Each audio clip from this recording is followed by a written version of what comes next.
menjelaskan tentang implementasi Pancasila, Bhinneka Tunggal Ika, dan NKRI dalam pembelajaran Pancasila di sekolah dasar. Yang pertama, ada pengertian Pancasila. Secara etimologis, Pancasila berasal dari bahasa Sanskerta. Kata panca berarti 5 dan sila berarti dasar atau prinsip. Jadi, Pancasila adalah 5 prinsip utama yang menjadi pondasi dan pedoman hidup bagi kita sebagai bangsa Indonesia. Setiap sila dalam Pancasila mencerminkan nilai-nilai moral, sosial, dan politik yang diharapkan menjadi panduan bagi kita semua. Nilai-nilai ini menjaga agar kehidupan bermasyarakat tetap harmonis dan dalam keberagaman. Lalu ada pengertian Bhinneka Tunggal Ika. Semboyan Bhinneka Tunggal Ika yang berasal dari bahasa Sanskerta itu terdiri dari kata Bhinneka, Tunggal, dan Ika. Kata Bhinneka sendiri terdiri dari unsur kata bin, a, eka. Unsur a artinya tidak dan eka artinya satu. Jadi kata Bhinneka juga dapat berarti yang tidak satu. Sedangkan kata tunggal artinya satu dan ika artinya itu. Berdasarkan analisa tersebut dapat disimpulkan bahwa semboyan Bhinneka Tunggal Ika berarti yang berbeda-beda itu dalam yang satu, atau beraneka ragam namun satu jua. Lalu di sini ada yang pertama Pancasila. Sebagai ideologi negara, Pancasila mempersatukan perbedaan suku, ras, etnis, agama, budaya, dan geografis dalam satu titik. Implementasi Pancasila dalam pembelajaran dapat dilakukan dengan menanamkan nilai-nilai Pancasila dalam setiap kegiatan pembelajaran di kelas. Lalu yang kedua, Bhinneka Tunggal Ika. Bhinneka Tunggal Ika sebagai lambang kebersamaan. Bhinneka Tunggal Ika berarti berbeda-beda tetapi tetap satu. Implementasi Bhinneka Tunggal Ika dalam pembelajaran dapat dilakukan dengan menerima dan menghormati keragaman siswa di dalam kelas.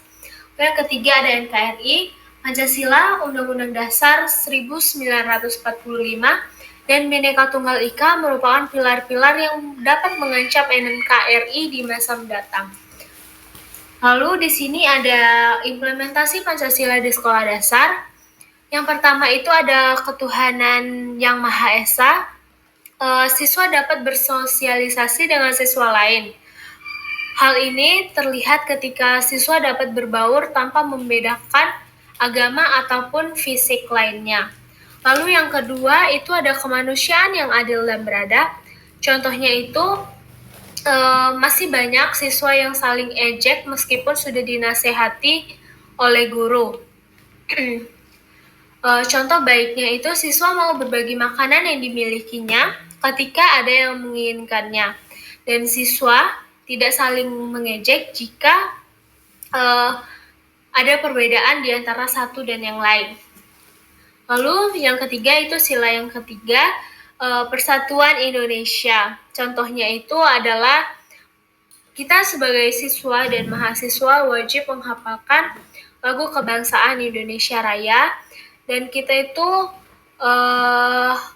harus mengikuti kegiatan upacara setiap Senin dan paginya dan hari-hari besar lainnya. Lalu yang keempat ada kerakyatan yang dipimpin dengan hikmat kebijaksanaan dalam permusyawaratan perwakilan. Di sini dapat dicontohkan siswa mau berdiskusi dengan teman satu kelompok dan memilih ketua kelompok serta menghormati keputusan tersebut. Contoh lainnya juga siswa melakukan kegiatan diskusi kelompok dan siswa melakukan tanya jawab dan mengambil keputusan untuk menjawab pertanyaan diskusi tersebut. Lalu yang kelima ada keadilan sosial bagi seluruh rakyat Indonesia. Contohnya itu setiap siswa mau melakukan kegiatan Jumat atau gotong royong. Contohnya ada menyapu, menyiram tanaman, dan membersihkan papan tulis. Semua siswa diharapkan untuk melakukan kegiatan tersebut. Lalu ada implementasi nilai-nilai Bhinneka Tunggal Ika. Yang pertama ada menciptakan lingkungan belajar yang inklusif. Lalu yang kedua, pembelajaran aktif tentang keberagaman budaya dan agama. Yang ketiga, peran ekstrakurikuler dalam membangun profil pelajar Pancasila. Yang keempat, guru sebagai teladan. Dan yang terakhir, perlibatan staf sekolah dalam aktivitas di sekolah dasar. Lalu yang terakhir ada implementasi konsep Negara Kesatuan Republik Indonesia di sekolah dasar. Yang pertama, belajar menghargai toleransi di sekolah. Yang kedua, mengikuti upacara bendera. Yang ketiga, membiasakan diri untuk berpartisipasi dalam kegiatan gotong royong. Yang keempat adalah saling membantu. Dan di slide terakhir, saya menyediakan kesimpulan dari materi yang setelah saya jelaskan.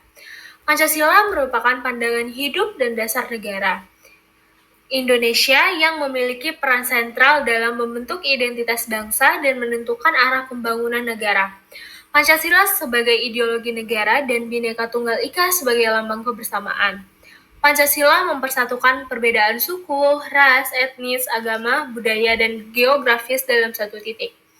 Pendidikan Pancasila di sekolah dasar bertujuan untuk mengerti, memahami, serta mendalami makna Pancasila sebagai kepribadian bangsa Indonesia. Pancasila juga berintikan pendidikan moral atau pendidikan karakter. Sekian video dari saya tentang materi implementasi Pancasila, Bhinneka Tunggal Ika, dan Negara Kesatuan Republik Indonesia dalam pembelajaran di sekolah dasar. Jika ada kesalahan kata dan perbuatan dalam pengucapan, saya